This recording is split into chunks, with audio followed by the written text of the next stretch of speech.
Es verdad, claramente no soy cantante, gracias a Dios, mi ministerio es otro, pero no importa que también canto, no va al caso, tampoco la alabanza. Lo que va al caso y lo que realmente tenemos que celebrar es Cristo, la Pascua. Estamos en Pascua y primero que nada, muy buenos días, muy buenas tardes, muy buenas noches. Me presento, mi nombre es Nico, vengo en representación de la iglesia Un Nuevo Comienzo Necochea y quiero comentarles sobre lo que vamos a estar hablando. Claramente, ya lo dije al principio, es la Pascua, pero cómo el pastor desarrolla la prédica a través de la humildad de Cristo, a través del proceso que Él nos muestra en la Escritura, de lo que es su vida y de lo que es la crucifixión, muerte y resurrección de Cristo, es re lindo, está muy claro y es impresionante como Él de una manera tan humilde, tan sencilla, por la mano de Dios tiene todo perfectamente organizado para que sea Él el Cordero Inmolado que limpia el mundo, que limpia el pecado del mundo. Bueno, les dejo con el video, pero antes quiero también que le den me gusta, que se suscriban, que no es totalmente gratis, y que dejen abajo un comentario si qué les pareció la prédica, si tienen algún pedido de oración nosotros vamos a estar orando, y si hay algo que no entienden nosotros vamos a estar respondiendo y disipando sus dudas. Dios les bendiga mucho. Les dejo con el video.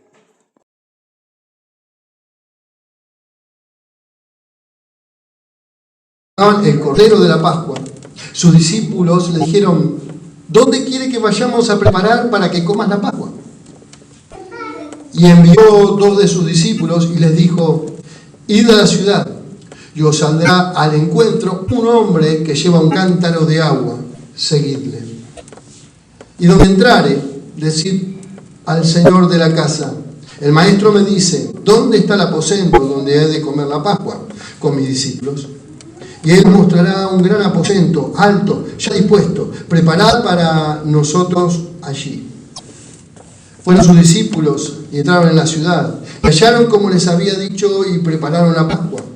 Y cuando llegó la noche, vino él con los 12, o sea, Jesús. Cuando se sentaron a la mesa, mientras comían, dijo Jesús: de cierto os digo que uno de vosotros que come conmigo me va a entregar. Entonces ellos comenzaron a entristecerse y a decirle uno por uno: ¿seré yo? Y el otro: ¿seré yo? Y él respondiendo les dijo: es uno de los 12 el que moja conmigo en el plato. A la verdad, el Hijo del Hombre va según está escrito de él, mas ay de aquel hombre por quien el Hijo del Hombre es entregado. Bueno le fuera a ese hombre no haber nacido.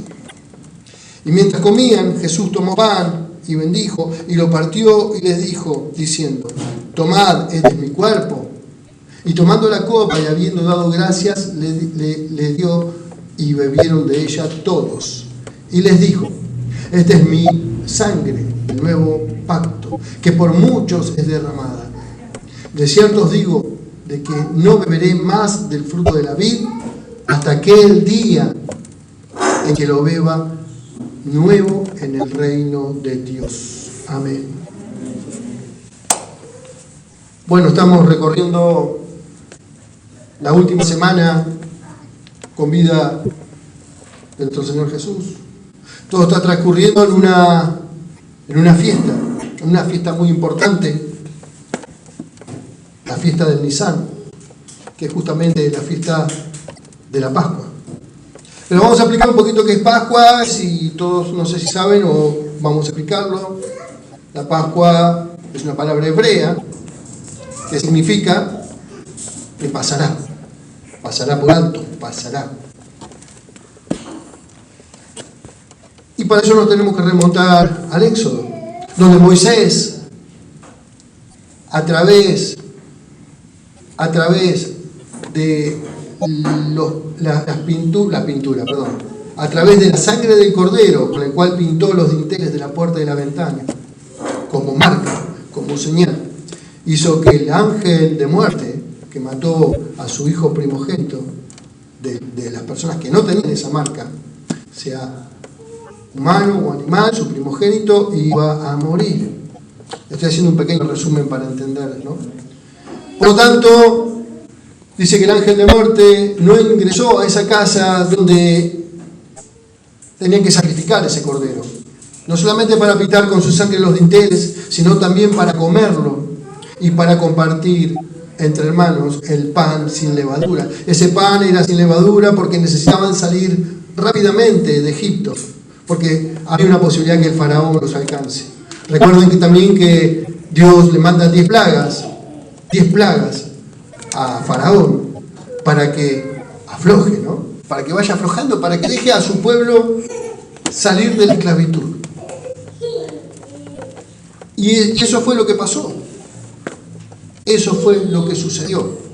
Y ese relato que lo encontramos en el Éxodo es lo que le llaman la Pascua judía, que también la celebramos nosotros. Aunque me atrevo a decir que nosotros tenemos una nueva Pascua. Y ahora después lo voy a ir desarrollando. Todo esto transcurrió en los últimos días de Jesús, como dije, en Israel. Todo esto transcurrió después de haber pasado casi 3 años con sus discípulos, sin domicilio fijo. Porque durante ese tiempo Jesús predicaba con sus discípulos, enseñaba con sus discípulos, sanaba, predicaba, pero no tenían un domicilio fijo. Ellos predicaron por Jerusalén, por Betania, por Judea y por toda esa zona. Por lo tanto, iban haciendo lo que dijo Alberto hoy, predicando, llevando la palabra de salvación. Hoy podemos llevar un tratadito, ¿verdad? Hoy podemos llevar una palabra. Y de eso, ese es el trabajo misionero que hacía Jesús. Eso es lo que dejó como enseñanza para nosotros. Primeramente a sus discípulos y después seguir predicando el Evangelio, porque ese es nuestro trabajo, ¿verdad? Ir y predicar el Evangelio. Eso es uno de los mandamientos de nuestro Señor Jesús. Hay que dice que en el primer día de la fiesta de los panes sin levadura, cuando sacrificaban el cordero de la Pascua, sus discípulos le dijeron: ¿dónde quiere que vayamos a preparar para que coman la Pascua? Recordemos que Jesús era judío, por lo tanto celebraba todo este tipo de festividades como buen judío, cumpliendo con cada uno de los reglamentos, cumpliendo con la ley. Una ley que los judíos hasta el día de hoy siguen llevándola adelante, siguen respetándola incondicionalmente. Así que Jesús manda a sus discípulos para que encuentren un lugar donde poder pasar y celebrar la Pascua. ¿Dónde celebrar esa Pascua? La última Pascua para el Señor Jesús. Convengamos que le da un par de referencias, ¿no? Porque les dijo: id a la ciudad y os saldrá al encuentro un hombre que lleva un cántaro de agua, seguidle. Por lo que dice el Evangelio de Lucas 22:8, está hablando de Pedro y de Juan. Si buscan en Lucas 22:8, van a ver que Jesús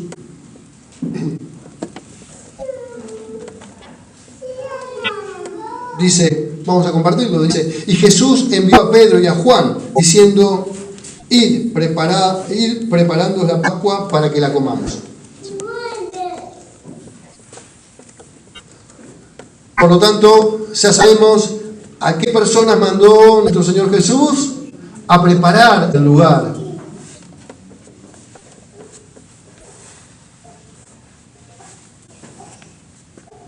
¿Y qué pasa cuando van Juan y Pedro y entran a Jerusalén. Convengamos que era una festividad muy importante, muy grande, donde había más o menos 2 millones de personas que entraban, salían y que se movilizaban en Jerusalén para la fiesta tal vez más importante, esta de Nisan, ¿no? Imagínense que tenían que encontrarse con una persona donde no había carta, ¿no? Como ahora que mandan un WhatsApp y enseguida estás.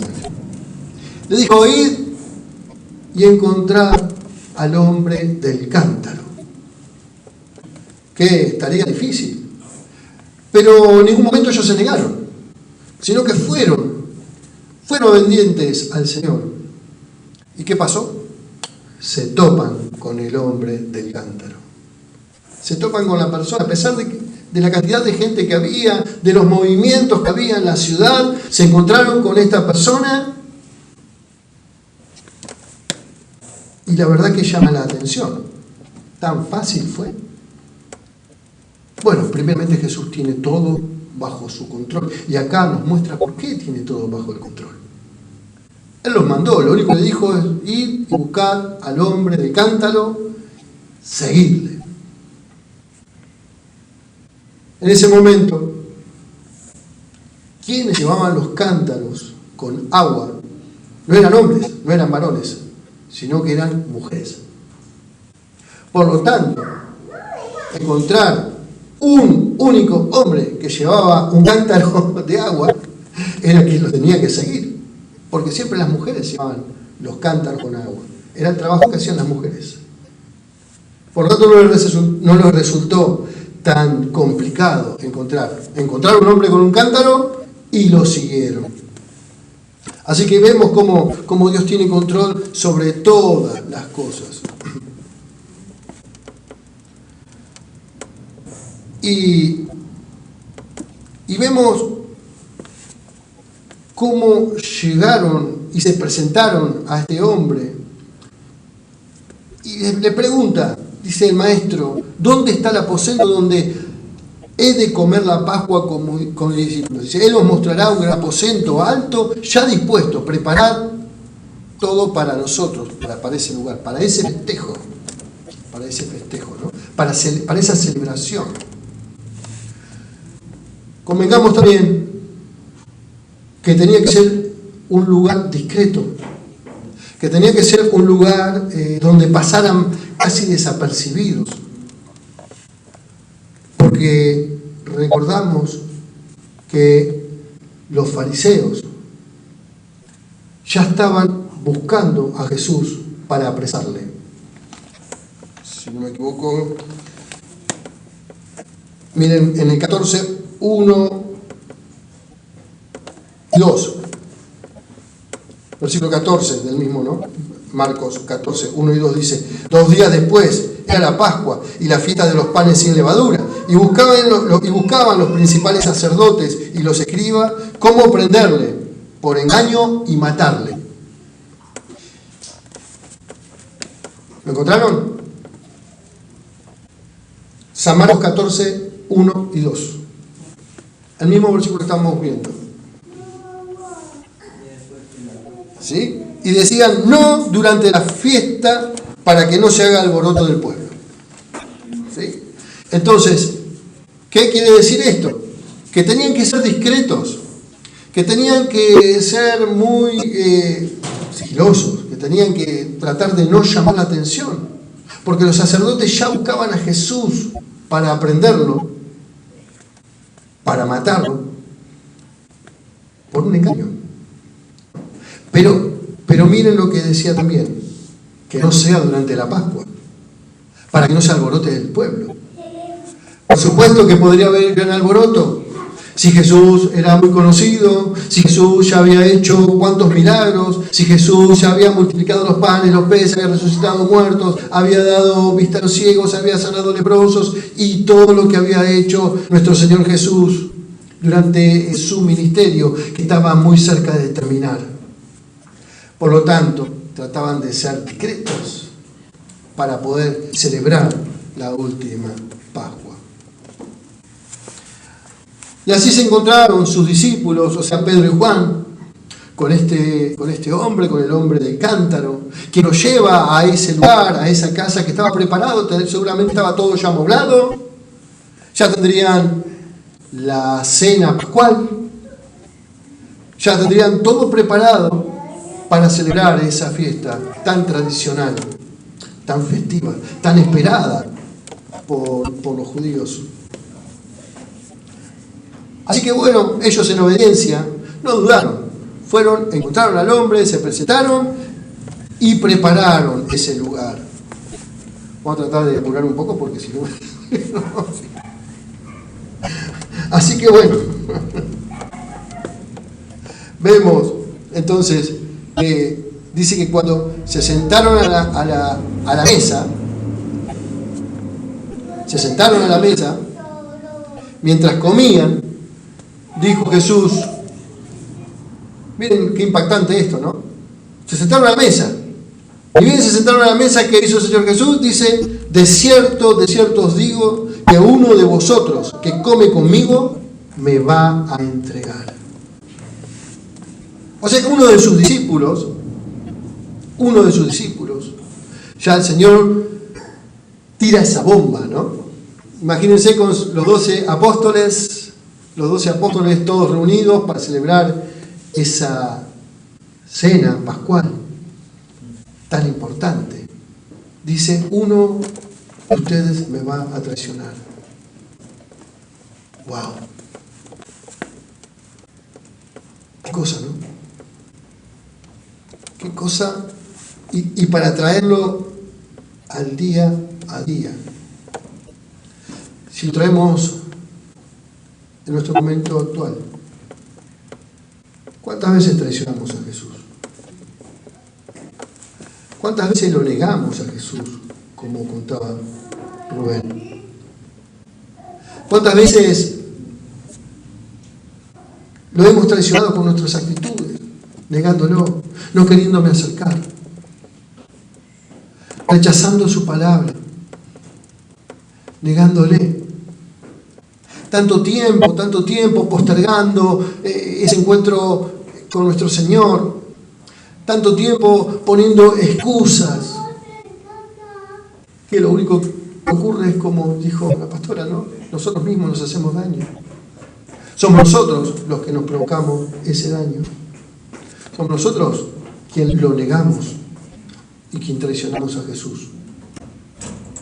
Todo por una cuestión humana, por nuestra ansiedad.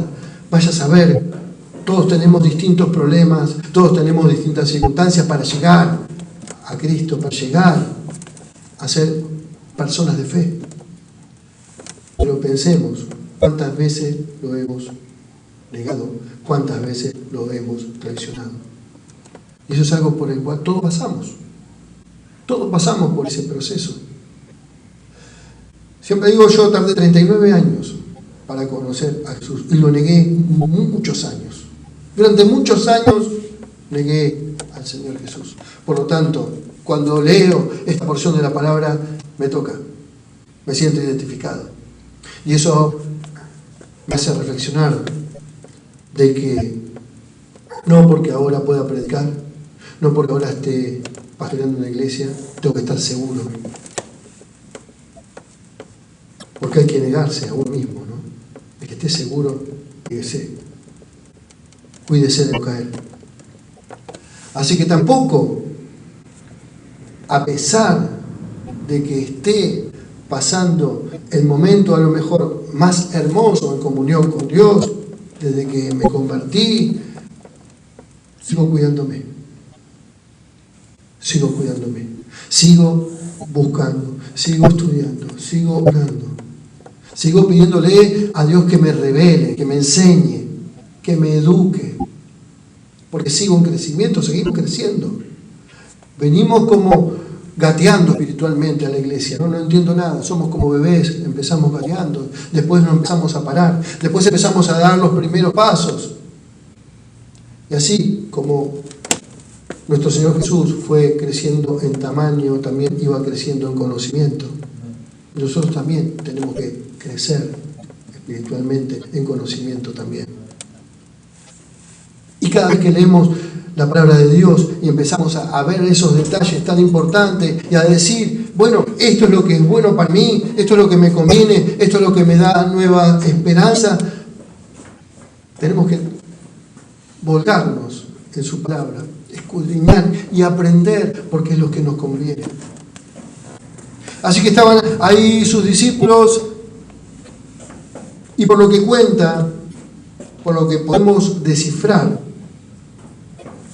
¿vieron el cuadro La Última Cena? Todos conocemos, de Miguel Ángel, ¿sí? ¿Cómo estaban? Jesús en el medio, ¿no? Y tenía 6 discípulos de un lado y 6 discípulos del otro, ¿no? Una mesa larga y todos los discípulos al lado. Bueno, esa es según la imaginación de Miguel Ángel. Pero es imposible que esa sea el reflejo de la Última Cena, porque acá Jesús dijo, el que me traiciona está mojando el pan en mi plato. ¿Y quién fue el que traicionó? Judas. Según el cuadro maravilloso, hermoso, precioso de Miguel Ángel, Judas es el último, que tiene a la izquierda. O sea que es imposible que esa pintura sea ni pensar, ni parecido a lo que realmente ocurrió esa noche. Esa noche donde ya Jesús predice la traición. Así que fíjense que los apóstoles dudaron, ¿no? Cuando Jesús dijo, hay uno que me va a traicionar. Hay uno que nos va a traicionar. Y los apóstoles dice que dudaron. Una manera un poco natural de entender la posición de los apóstoles cuando Jesús dice, uno de ustedes me va a traicionar. ¿Seré yo, Señor? ¿Vieron que acá dice, ¿seré yo, Señor? ¿Acaso seré yo? Había dudas hasta entre ellos, sabían que, wow, ¿puedo ser capaz de traicionar al Maestro? ¿Puedo ser capaz de hacer esto? Hasta ellos tenían duda, que habían caminado tanto tiempo con Jesús y que habían visto todos esos milagros, todo ese andar, toda esa enseñanza. Imagínense lo que sería un día nosotros con Cristo, ¿no? Un día con Cristo lo que sería para nosotros. Un día tener al Maestro al lado nuestro. Imagínense estos 3 años de aprendizaje que han tenido sus discípulos. Imagínense. Así todos dudaron. Por lo tanto, como dije hace un ratito, no nos conviene estar tan seguros también. Porque si dudaron los apóstoles, sus seguidores, preparémonos. Seamos fortalecidos en la palabra para no dudar. Y si dudamos, vayamos a la palabra. Encontremos en la palabra la sabiduría que nos da Dios. Y seguimos avanzando.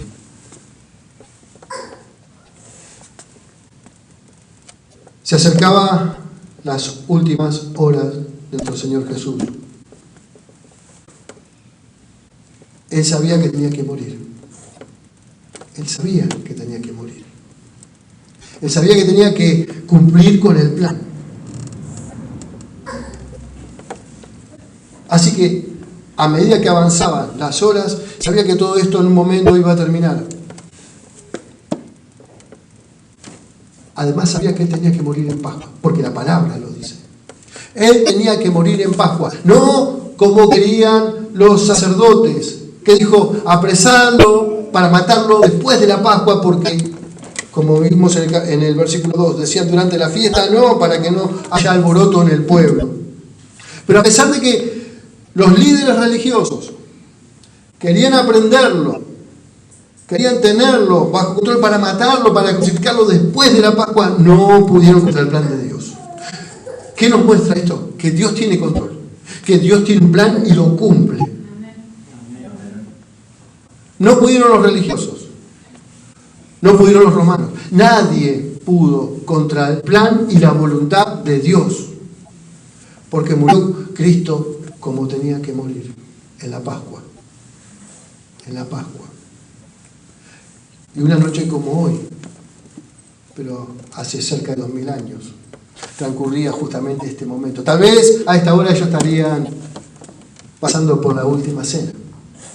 Tal vez ellos estaban recibiendo esta enseñanza a esta hora, en este momento. Porque recuerden que los judíos contaban los días de luna a luna. O sea que cuando bajaba la luna y ellos empezaban con las fiestas o con las actividades. ¿No? No te había escuchado.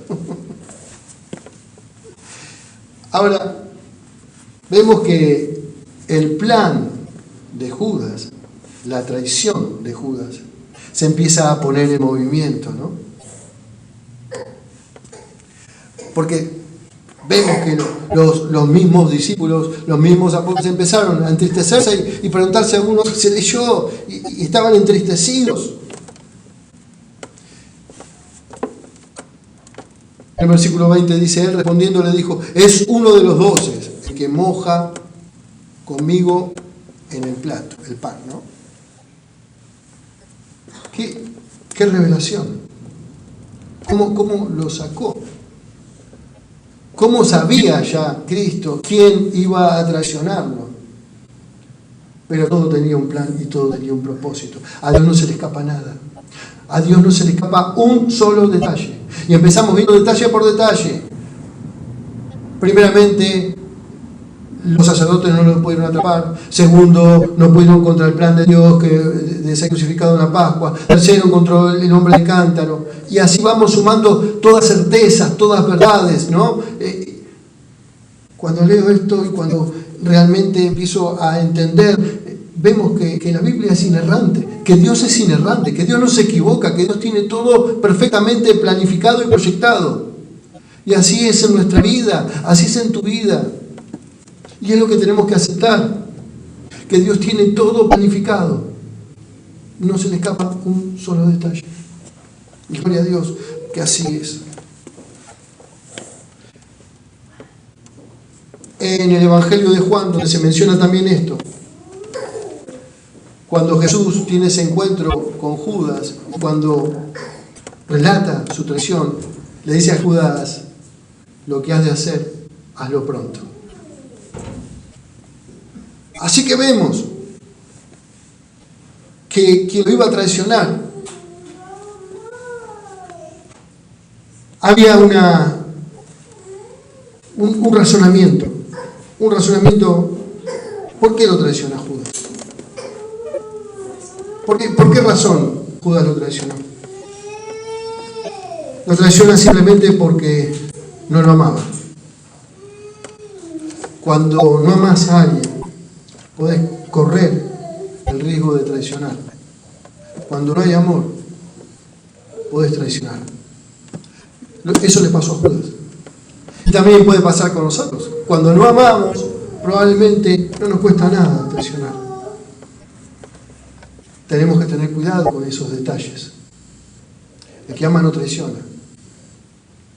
Así que vemos que Judas, sencillamente, a pesar de haber caminado 3 años con él, a pesar de haberse considerado su amigo, de manejar los valores de la iglesia, del ministerio, de ser hombre de confianza de Jesús, lo traiciona.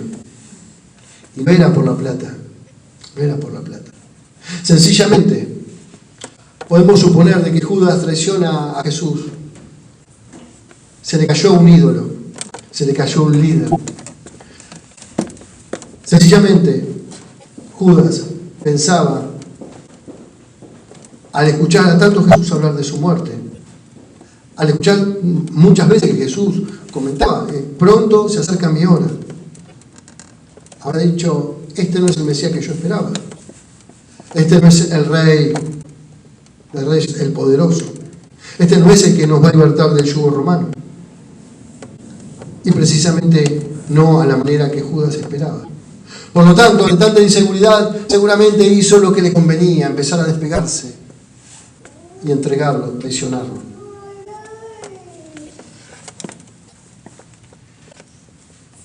Así todo, el Señor mire cómo prosigue. Dice, a la verdad, el Hijo del Hombre va, según está escrito de él, mas ¡Ay de aquel hombre por quien el Hijo del Hombre es entregado! Bueno le fuera a ese hombre no haber nacido. ¿Qué es lo que pasa cuando conocemos a Jesús? Y cuando lo traicionamos a Jesús. Cuando traicionamos a Jesús, conocemos su amor, conocemos lo que hizo, damos testimonio de su poder, de su gloria, hizo tanto en nuestra vida y de repente lo traicionás. Cuando lo traicionamos a Jesús, y no es para meter miedo. No es para meter miedo. Simplemente dice, es mejor no haber nacido. No haber nacido.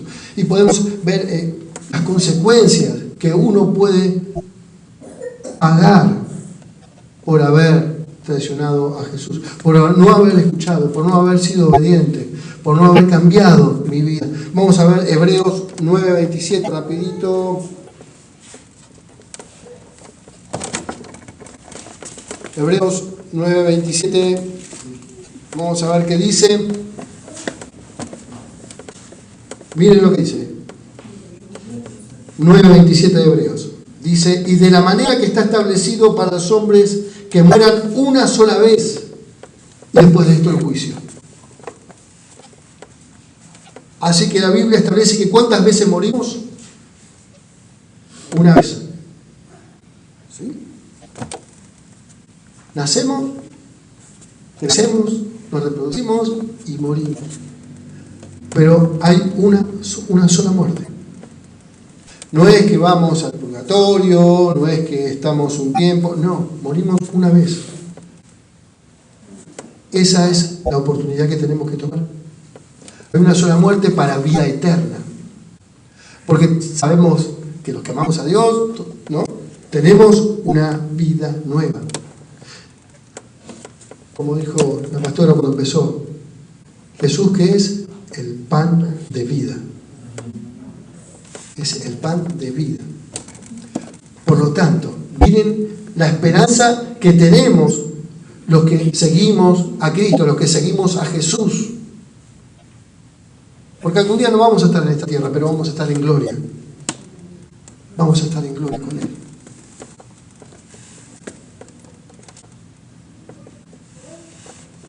Y mientras Jesús tomó pan y bendijo, dice, y lo partió y les dio, diciendo, tomad, este es mi cuerpo. Este es mi cuerpo. O sea que, así como partió nuestro Señor Jesús el pan, ese pan de vida, este es mi cuerpo. En las horas próximas, ese pan que fue quebrado por Jesús, ese cuerpo iba a ser quebrado en la cruz. Impresionante, ¿no? Ese es el pan de vida. Ese es Cristo, el pan de vida. Tomad, esto es mi cuerpo. Y no es una hostia, como dicen en la Iglesia Católica, no es algo religioso. Tomad mi cuerpo, comed mi cuerpo. Es tener esa relación, esa intimidad con nuestro Señor Jesús. No es una cuestión de religión, es una cuestión de amor, de mutuo amor. Porque Él nos amó primero, pero nosotros le amamos, ¿no es cierto? Él nos ama incondicionalmente y por eso pagó ese precio. Por eso Él se ofrece en sacrificio. Es tremendo cuando dice, coma mi cuerpo en memoria de mí. Coma mi cuerpo en memoria de mí. Miren, en el Éxodo, ¿cuál fue el plato principal? ¿Cuál fue el plato fuerte, digamos? El cordero, ¿verdad? El Éxodo fue el cordero. ¿Por qué? Porque comieron el cordero y con la sangre del cordero que hicieron, salvaron sus vidas. El ángel de muerte pasó.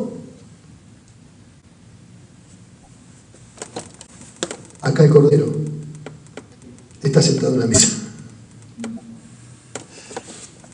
En el relato bíblico no nos dice que comieron cordero, nos dice que comieron pan, que tomaron el vino, pero no hablan de cordero. Por lo tanto, el Cordero de Dios, que quita el pecado del mundo que necesitamos para ser salvos, está sentado en la mesa. No hay cordero, el Cordero es Cristo. Miren si vale la pena seguirle. Miren si vale la pena entender que Él es quien quita nuestros pecados, que por Él somos salvos, que por Él somos salvos. Gloria a Dios. Podemos ir entendiendo, ¿no?, la importancia que tiene comer el cuerpo de Cristo. Comer el cuerpo de Cristo, hablamos, no somos caníbales, estamos hablando. El pan, ¿verdad? La representación, el pan, el cuerpo de Cristo. La palabra, el Señor. Cuando nosotros decimos el Cordero, tenemos que comer nosotros el Cordero. Ahora el Cordero es Cristo y nosotros tenemos que comerlo, tenemos que amarlo, tenemos que hundirnos en su palabra para entender ese plan perfecto, para ser salvos. Y acelerando un poquito, dice, y tomando la copa, y habiendo dado gracias, les dio y bebieron de ella todos. Y les dijo, esta es mi sangre del nuevo pacto, que por muchos es derramada. Amén. Amén. Y tomó la copa. La celebración de Nisan cuenta que los judíos, los padres, cortan el pan, ¿no? La celebración que hacen actualmente, cortan el pan, dice, esto es por el sacrificio del cuerpo, por el sacrificio del éxodo, por el sacrificio que han hecho. Ahora el sacrificio lo hizo Jesús. Y tienen 4 copas. Utilizan 4 copas, o sea, beben 4 veces. ¿Sí? Son 4 veces la que ellos beben la copa. Ahora, acá menciona que hay 3 veces tomaron la copa. ¿Por qué? Porque dice, de cierto os digo que no beberé más del fruto de la vid hasta aquel día en que lo beba nuevo en el reino de Dios. Se reservó una copa. Jesús se reservó una copa. ¿Para cuándo se la reservó? O sea que bebieron 3 veces nada más. ¿Para cuándo se la reservó? ¿Para cuándo reservó Jesús esa 4ª copa? Para el día en que lo beba nuevo en el reino de Dios. Entonces, hermanos, esa promesa es para nosotros. ¿Dónde vamos a celebrar una cena con el Señor? Cuando estemos frente a Él. Cuando estemos frente a Jesús, vamos a celebrar ese banquete especial que tiene para sus hijos. Ese banquete eterno. Miren la importancia de entender realmente el significado de las palabras, cómo el Señor nos da tanto, y a veces no entendemos por qué ni cómo, o no entendimos bien el mensaje, pero parece que estamos a veces mirando a otro lado. Así que el Cordero es Cristo, la sangre es Cristo, y ese es el nuevo pacto, esa es la nueva Pascua, ese es el motivo por el cual celebramos el jueves, el viernes, sábado, domingo y cada día que estamos en una reunión. Cada día tenemos que renovar ese nuevo pacto con el Señor. Cada día tenemos que renovar ese pacto con Cristo. Jesús es más que cualquier mártir. Y en Juan 19:30 termina el Señor diciendo, ¿verdad?, su obra lista, terminada, cuando dice consumado es. Listo está, todo está hecho, todo lo hizo. Cristo nos espera en su casa. La mesa está lista. La copa nos espera. Para cerrar rápidamente, voy a explicarte y sacarte alguna duda. Muchas veces nos hemos preguntado, ¿cómo puede ser que un hombre que sufrió un par de horas en la cruz pueda perdonarnos de todos los pecados? ¿Cómo puede ser que un solo hombre que sufrió un par de horas en la cruz me perdone y perdone a toda la humanidad? No puedo entender por qué un hombre, un tiempo. Acá te doy la explicación. Sencillamente, porque ese hombre vale más que todos nosotros. Ese hombre fue perfecto. Y no hubo un solo perfecto en la tierra. No lo hubo ni Cristo, a excepción de Cristo, no lo hubo ni lo habrá. Y a la hora de ver a Jesús perfecto, vemos el paisaje más lindo. Deberíamos ver. Vemos la promesa más hermosa. Podemos ver la joya más valiosa, el diamante más caro. Podemos ver lo más complejo. Podemos ver la alabanza entera, la adoración entera. Todo lo que habla de Dios. Todo lo que respira, hable de Cristo. Jesús, a la hora de poner en la balanza, Él solo, contra todos nosotros, inclina la balanza a su favor. Por eso es importante ver el valor de Cristo, la cruz, su amor incondicional. Y dejemos que el Señor, como explicaba Alberto, que el Señor obre en la vida de cada uno, para que cambie tu vida. Nos cambió a nosotros. Y nos va a seguir cambiando. Y dice que cuando Él que empezó la nueva obra, la irá perfeccionando. Así que no perdamos esperanza. Porque el mundo no tiene esperanza. Pero los hijos de Dios sí. No podemos pensar un día fuera de la mano de Cristo, fuera de la mano de Dios. No habría esperanza. Ese sí que sería un mundo sin esperanza. Así que bueno, hermanos, achicamos un poquito la enseñanza, pero bueno, la continuaremos el domingo de Pascua. Una pena que no hayan podido venir los hermanos a escuchar todo lo que compartió Alberto, lo que compartió Rubén, pero bueno, vamos también a orar por ellos. Así que hermanos, los saludo con la paz de nuestro Señor Jesús. Gracias por compartir una noche tan especial. Y bueno, vamos a cerrar el servicio esta noche dándole gracias a nuestro Señor.